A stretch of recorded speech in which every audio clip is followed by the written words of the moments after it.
Hey, so welcome back to the allotment. We're nearing the end of December now and it's just a couple of days until Christmas. So I thought I'd bring out my real little Christmas tree from the plot and deck it up, as it is the season after all. So there won't actually be a plot tour this month because, in all honesty, there's nothing out there that I want to show you. I haven't done much, so we're going to save all that for the new year now. So this will be my last video until next year. And so I thought what we'd do is have a bit of a recap of 2021 on the allotment. We're ignoring all the other stuff that's going on in the world, just focusing on the allotment.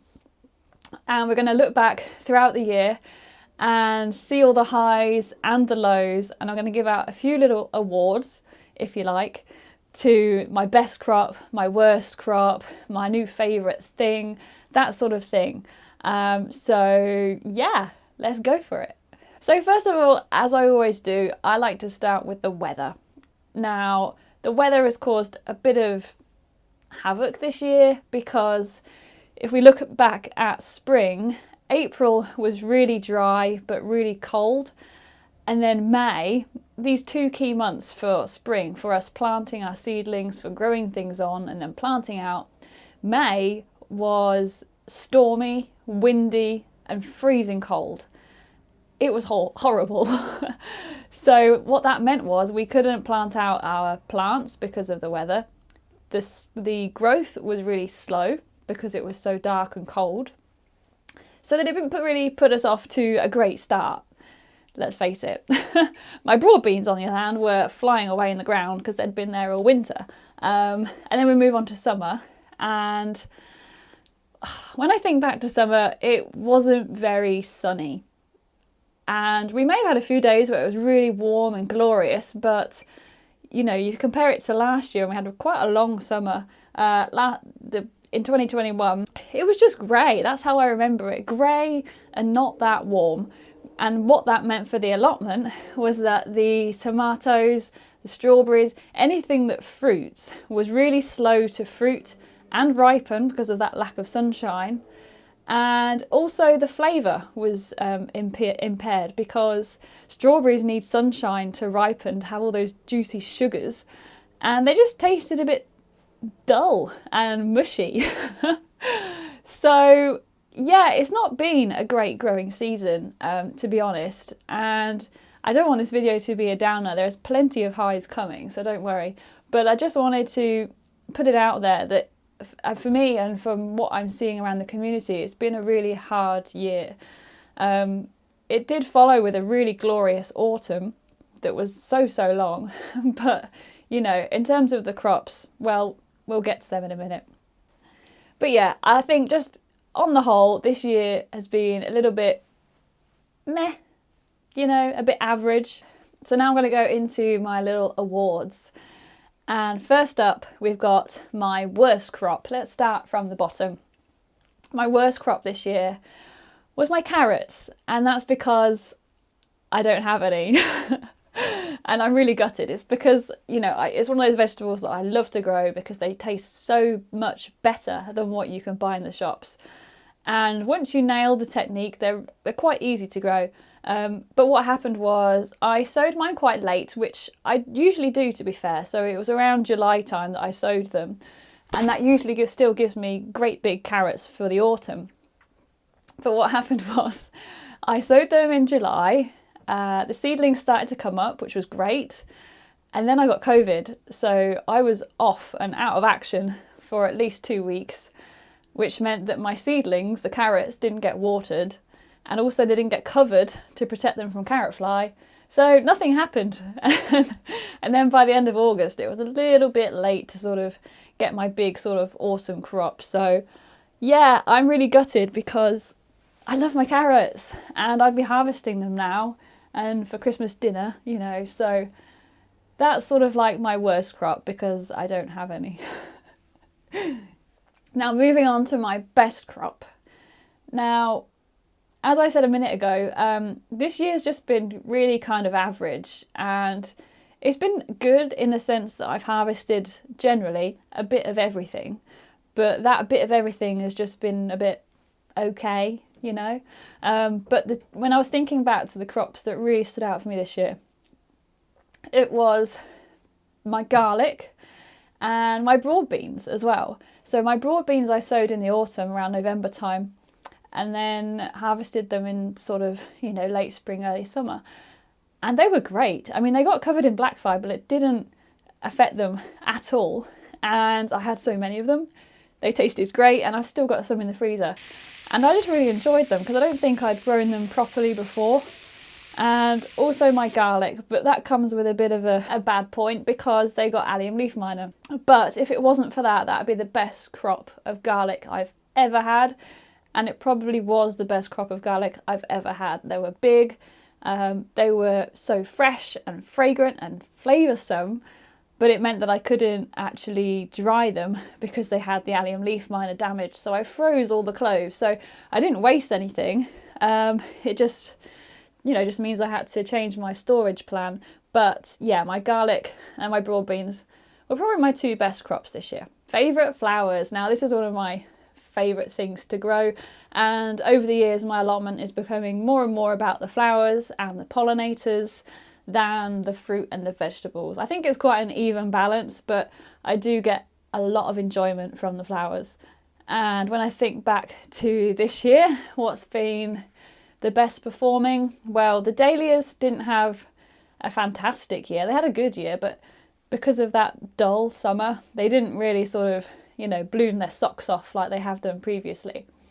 So it's not them. I made a change to my bulbs this year, and rather than opting for sort of soft pastel colours like I usually have done, I went for really bright sort of oranges and burgundy colours and really rich, vibrant tones, and I really enjoyed them in springtime. And that's probably one of my favourite flowers. But also, it's difficult to choose just one because my cosmos and the alliums were also amazing.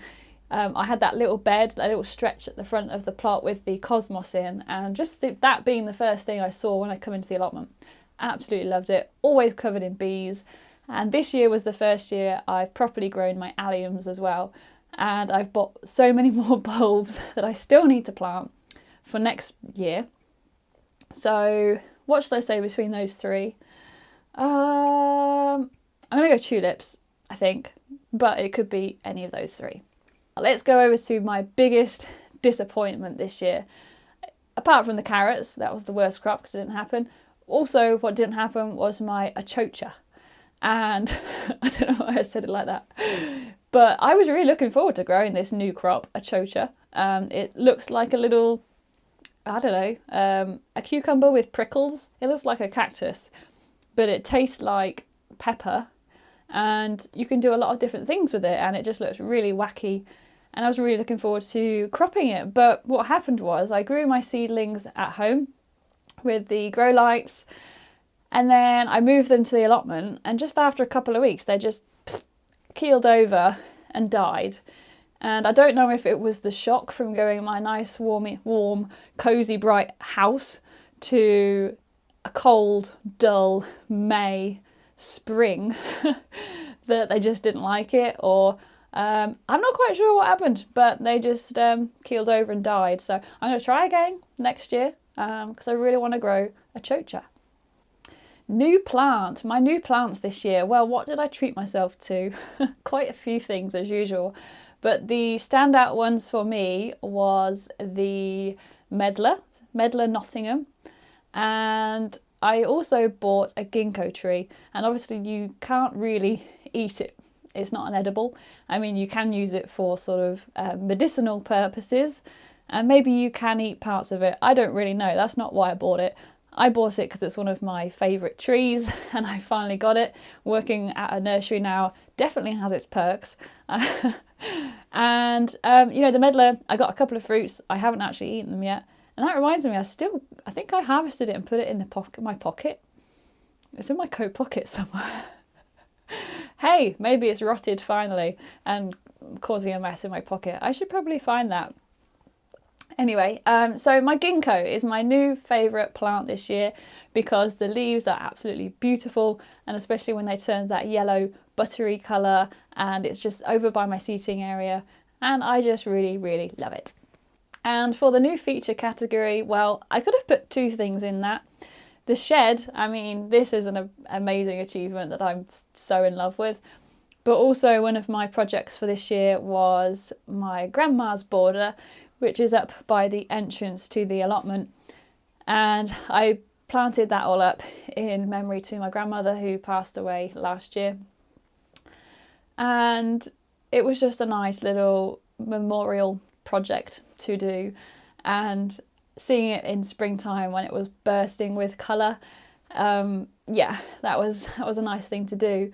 And it's revamped that area because previously it was just really overgrown and not very nice. And in actual fact, I still have the last video in that mini series to share with you guys.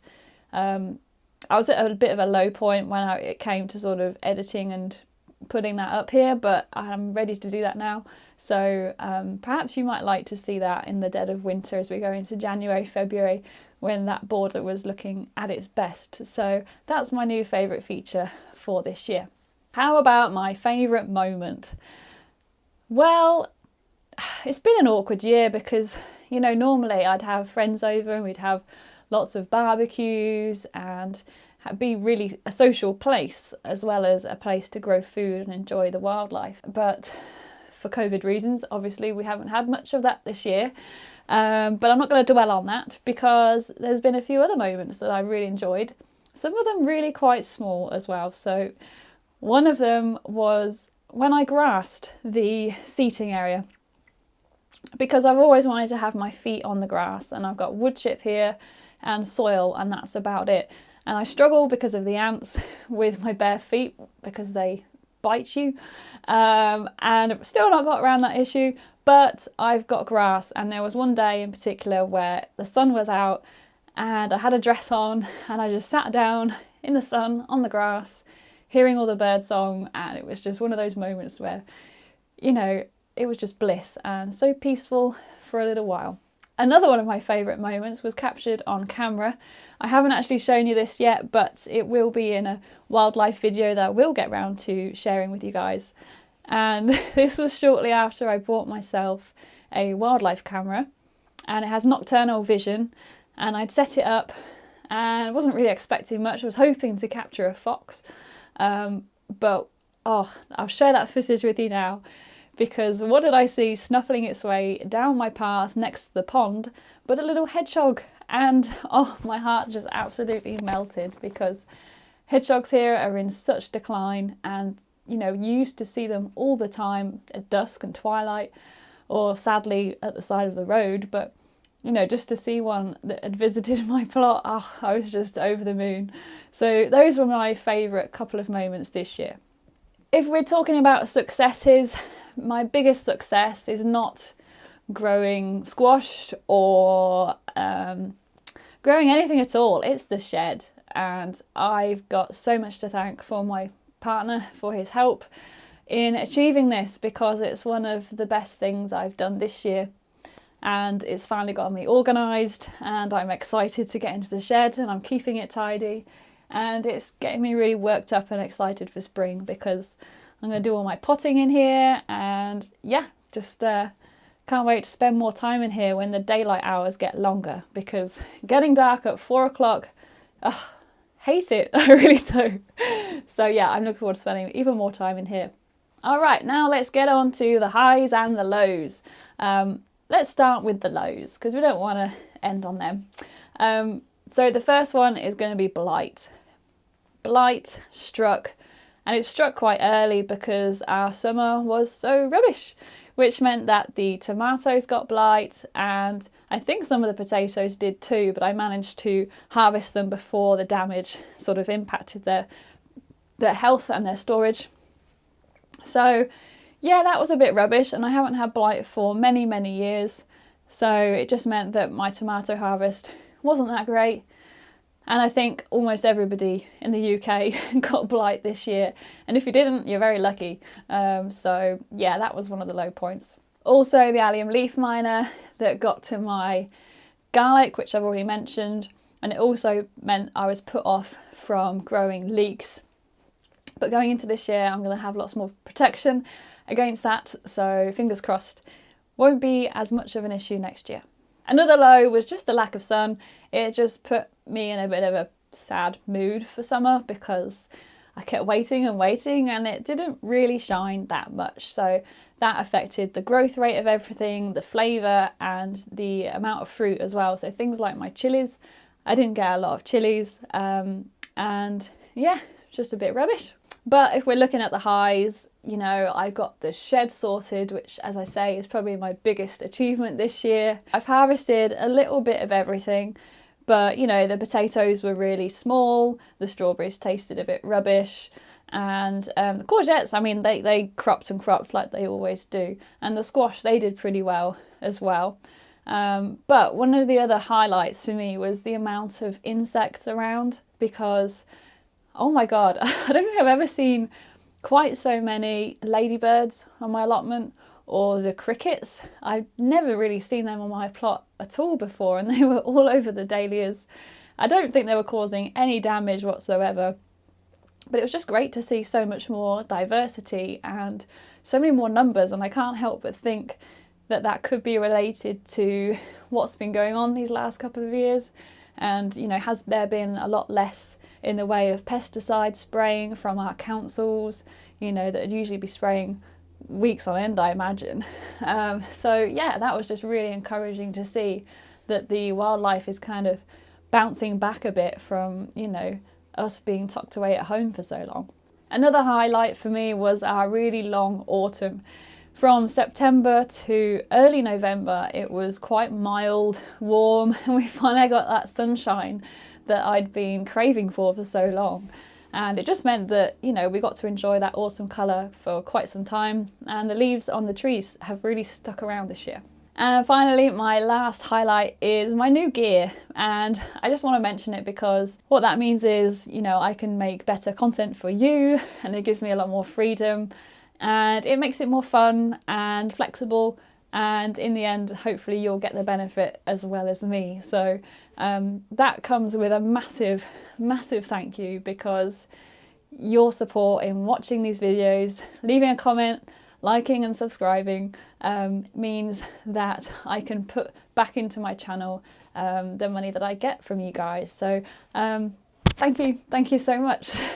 And I'm really looking forward to making more videos going into next year. I've got lots of ideas for the depths of winter, so don't worry, I'm not gonna hide away at home. I'll still be here whenever I can get here. So yeah, it's been a bit of an odd year, but let's hope that 2022 is going to be a lot brighter and cheerier than this year. But before New Year, we've got Christmas, and if you're celebrating Christmas, I'd love to know what you're hoping Father Christmas might bring you, or perhaps you're watching this in the future and he's already been and left you something under the Christmas tree. If so, I'd love to know if it's garden related. Has he got you any garden goodies? Let me know in the comments. And I'd also love to know, you know, what have your favourite crops been this year, or your biggest disappointment? Do share. I do read every single comment. I'm sorry, I don't have time to reply to them all, but I really do appreciate all of your support. Thank you so much for this year. It's been great having you in my pocket, carrying you around and showing you all that's been going on the allotment. I really do appreciate all of your support, so thank you very much. Take care, happy Christmas, happy New Year, and I'll see you in 2022. Oh, you know what, it's getting a bit cold. I think I need to put my hat on.